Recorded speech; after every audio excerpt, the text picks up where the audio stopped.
Hello my dear students. जैसा कि हम अगले क्लास में यानी कि अगले वीडियो में आपको हम बातचीत चैप्टर यानी जिसके लेखक हैं बालकृष्ण भट्ट, उसके परिचय हम डिटेल से बता दिए हैं। मेरा ये मकसद नहीं जो सिर्फ आपको रटवाना है, आपको हमारा मकसद ये है कि आप परीक्षा में 95% मार्क्स लाए। इसलिए मैं कहानी पढ़ाकर टाइम बर्बाद नहीं करूंगा, क्योंकि कहानी से ज़्यादा क्वेश्चन पूछा नहीं जाता है। इसलिए हम सिर्फ आपको परिचय इधर वाला बता देता हूँ, इधर गद्यखंड का, और उधर वाला जो अगले काव्य खंड है उसका ऑब्जेक्टिव और सब्जेक्टिव दोनों कराऊंगा।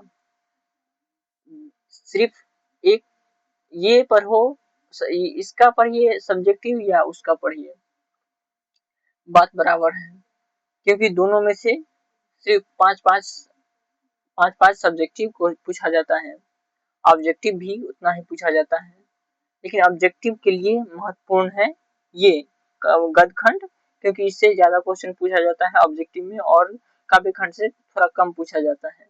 इसलिए आपको काव्य खंड को अच्छा से भी पढ़ना है, मतलब सब्जेक्टिव के लिए समझना अच्छा होगा। लेकिन आपको ऑब्जेक्टिव के लिए अच्छा से आपको ये गद्यखंड को रिवाइज करना होगा।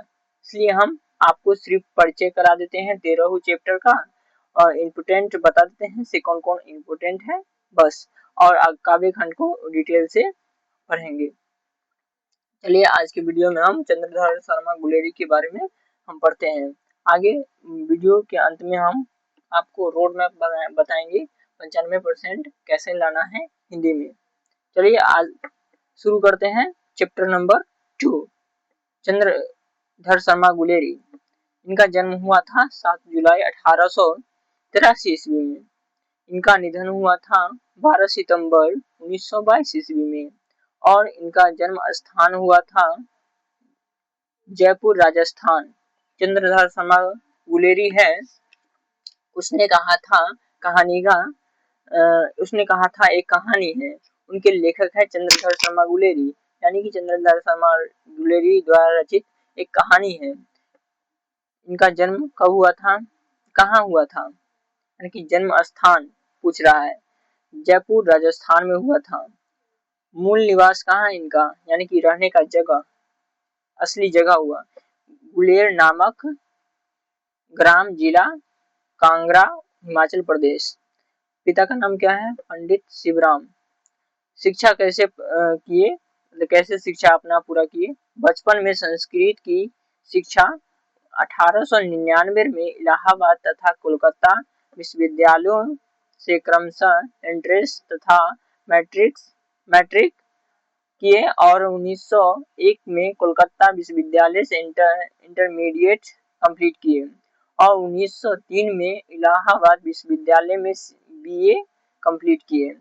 वृत्ति इनका क्या है, वृत्ति के बारे में हम बात करें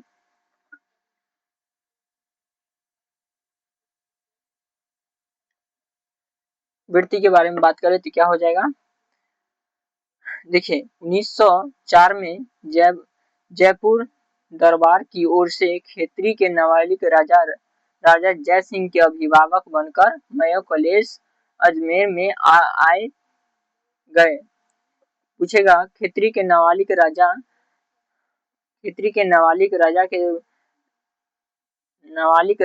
जय सिंह के अभिभावक बनकर मेयो कॉलेज अजमेर में कब आए थे चंद्रधर शर्मा गुलेरी, तो बोलेंगे 1904 में।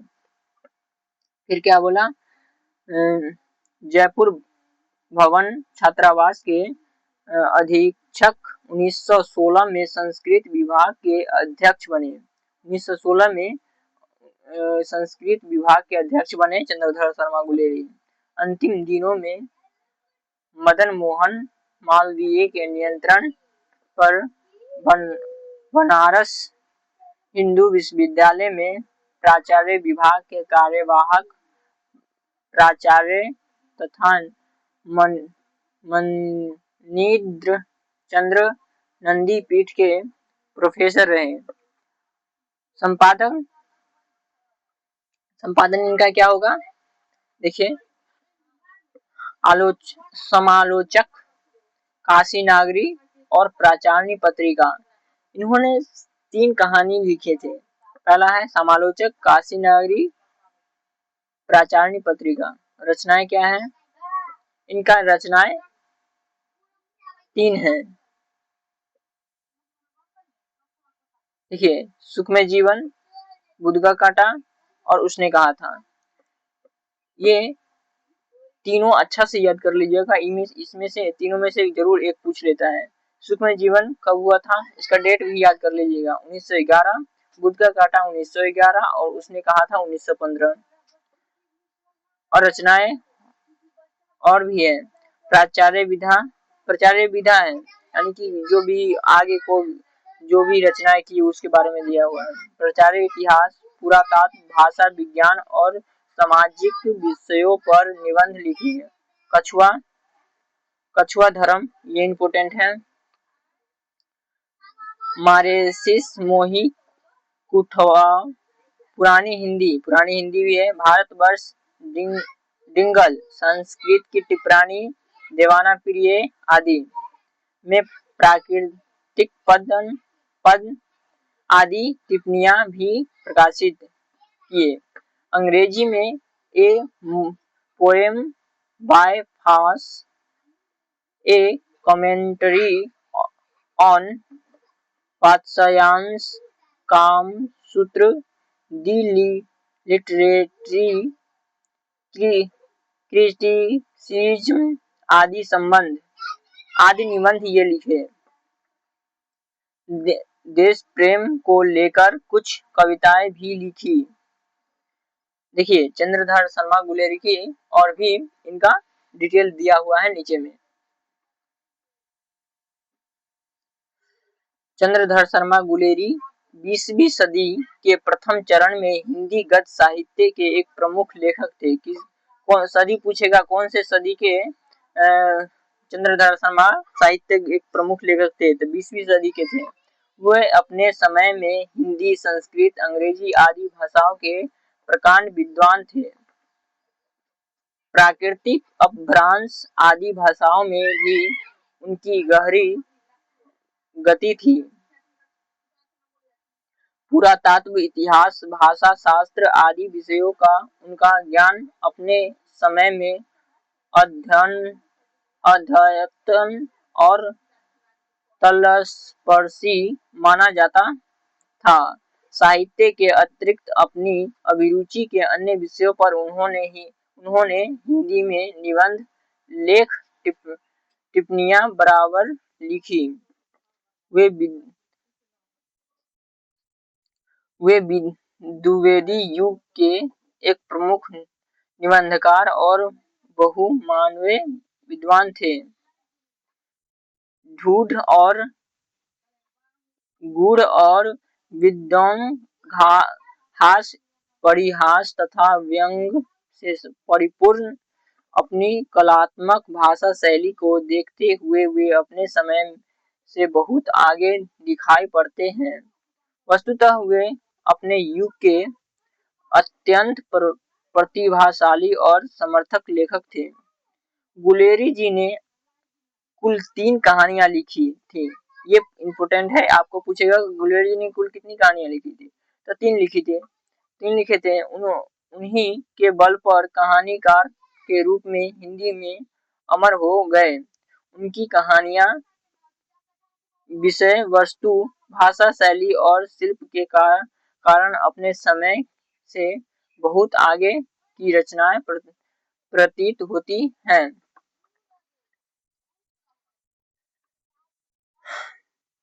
देखिए, कुछ और प्रश्न इधर दिया हुआ है जो इनके बारे में और भी गहराई से जानकारी देते हैं। और हिंदी कहानी के विकास में इनका प्रत्यक्ष और परोक्ष रूप से प्रभाव पड़ा।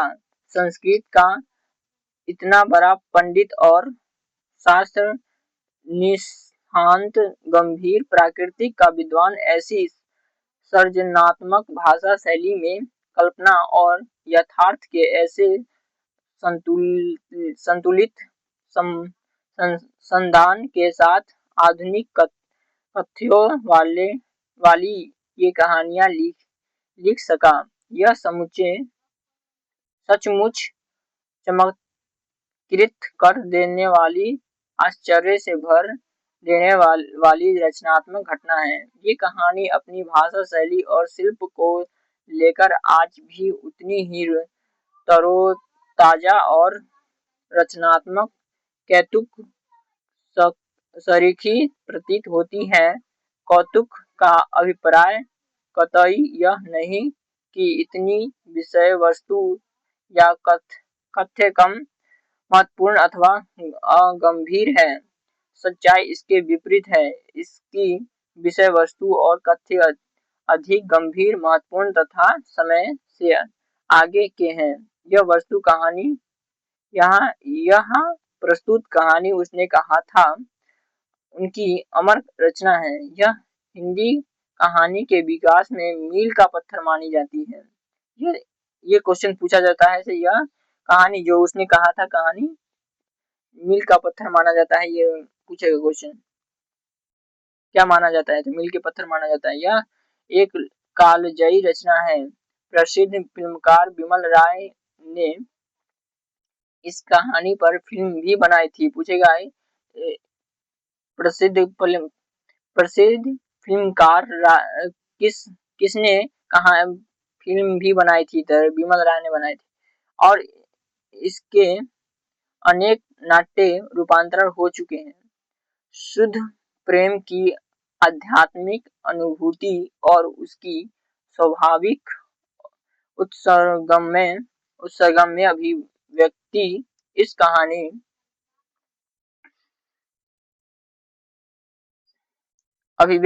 इस कहानी का कथ्य है।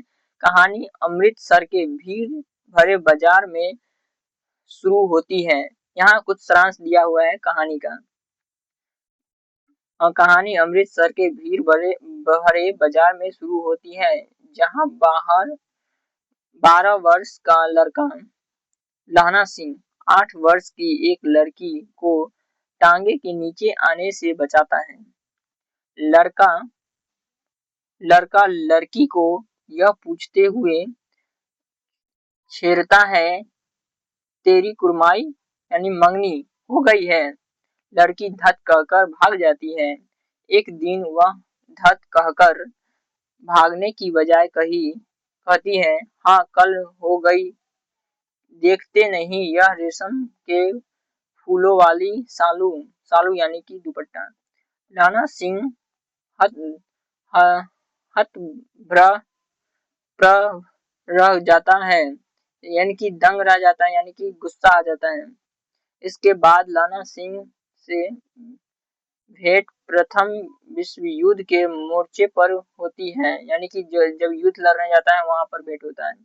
वह याद करता है कि छुट्टी के बाद घर से लाम पर जाते समय वह सूबेदार हजारा सिंह के घर गया था। वहां सूबेदारनी जो छोटी लड़की थी वो उसका शादी हो गया था सूबेदारनी यानी सूबेदार हजारा सिंह से। उसे एकांत में बुलाकर कहा था कि मेरे पति और बेटे बोधा का ख्याल रखना। यह सूबेदारनी बचपन में अमृतसर में मिली वही लड़की थी। लहना सिंह सूबेदारनी के प्यार की उस किरण को दुनिया से बचाकर अपने हृदय में सजाए रहा और युद्ध में अपने प्राणों की बलि देकर भी हजारा सिंह और बोधा सिंह की रक्षा की।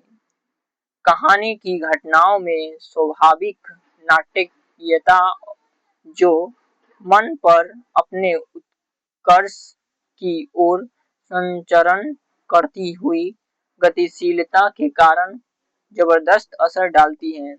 इस तरह प्रभावान्वित जो कहानी का प्राण मानी जाती है उसका अद्भुत रचाव है।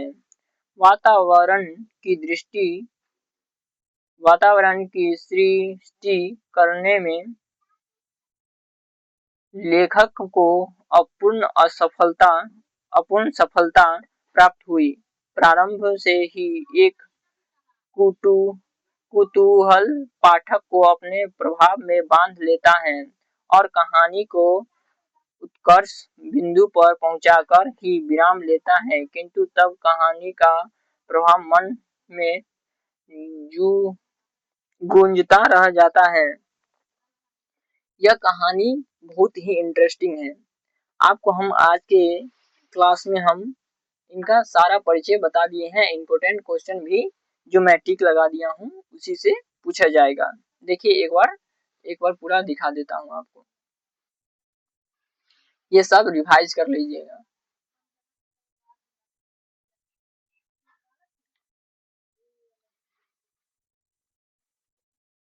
और इस चैनल पर टॉपर मिशन टॉपर एकेडमी पर आपको अंत तक, जब तक परीक्षा हो जाएगा, जब तक हम आपको पहले हम आपको पूरा सब्जेक्टिव को ऑब्जेक्टिव करवा देंगे और अंत में जो इम्पोर्टेंट क्वेश्चन होगा, इम्पोर्टेंट ऑब्जेक्टिव और सब्जेक्टिव होगा, उसे हम जब 3 महीना बचेगा या उससे पहले भी करा सकते हैं अगर आप बोले तो।